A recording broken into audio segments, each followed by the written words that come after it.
लेकीच्या बाळंतपणामुळे वडिलांनी लपवला स्वतःचा भयंकर आजार. मधुराणी गोखलेने सांगितला धक्कादायक प्रसंग.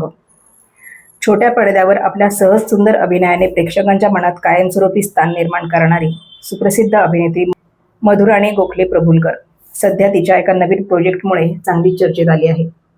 स्टार प्रवाह वाहिनीवरील सुरू झालेल्या सावित्रीबाई ज्योतिराव फुले या बहुचर्चित मालिकेत ती अत्यंत आव्हानात्मक आणि मुख्य भूमिका साकारत आहे.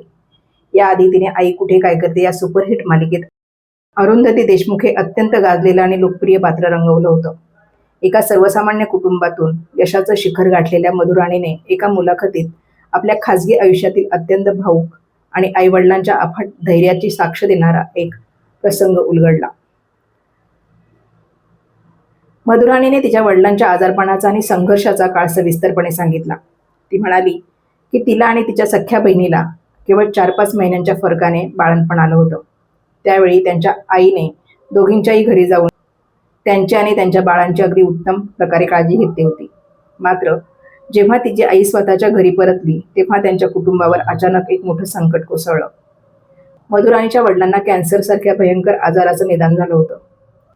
परंतु मुलींची बाळंतपणं नुकतीच झाली आहेत आणि लहान मुलांकडे त्यांचे पूर्ण लक्ष असावं या एका विचारापोटी तिच्या आईवडिलांनी हा गंभीर आजार मुलींपासून पूर्णपणे लपवून ठेवण्याचा अतिशय धाडसी निर्णय घेतला होता. तब्बल 1 ते 1.5 वर्ष त्यांनी या आजाराची साधी कुणकुणही दोन्ही लेकींना लागू दिली नव्हती. त्याच दरम्यान तिचे वडील स्वतःच्या उपचारांसाठी एकटे रिक्षाने रुग्णालयात जायचे आणि मोठ्या हिमतीने त्यांनी या आजारावर यशस्वी मात केली.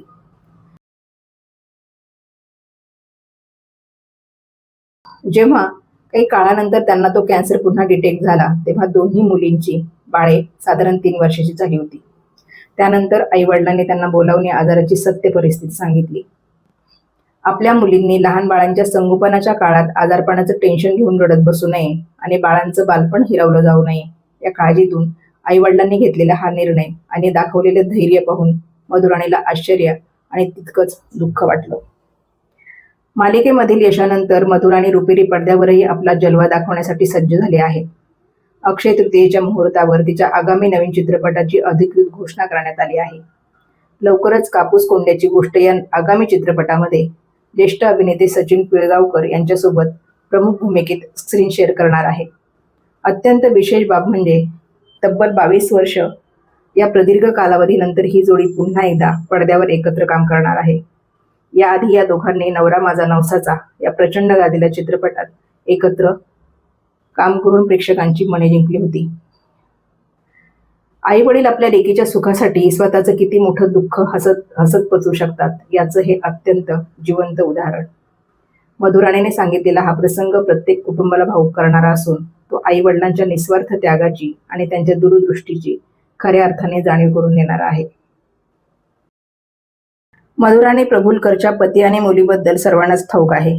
क्वचितच काही लोकांना मधुराणीच्या सख्ख्या बहिणीबद्दल माहीत असावं. मधुराणीच्या धाकट्या बहिणीचं नाव आहे अमृता गोखले सहस्रबुद्धे.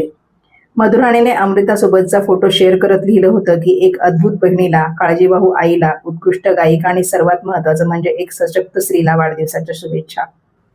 अमृता ही गायिका असून तिने झी मराठी वाहिनीवरील सारे ग म पा पहिल्या सीझनमध्ये सहभाग घेतला होता. इतकंच नाही तर ती अंतिम फेरीपर्यंत देखील पोहोचली होती. अमृताला एक मुलगा आणि एक मुलगी अशी 2 मुले आहेत. तिच्या सोशल मीडिया अकाउंटवर तिचं आणि मधुराणीचे बरेच फोटो पाहायला मिळतात. मधुराणी प्रभुलकरने मालिका, नाटक आणि चित्रपट या तिन्ही माध्यमात काम केलं असून यापूर्वी ती इंद्रधनुष्य, असंभव या मालिकेत झळकली होती. सुंदर माझं घर, गोड गुपित, समांतर, नवरा माझा नवसाचा, मणी मंगळसूत्र यासारख्या मराठी चित्रपटात देखील ती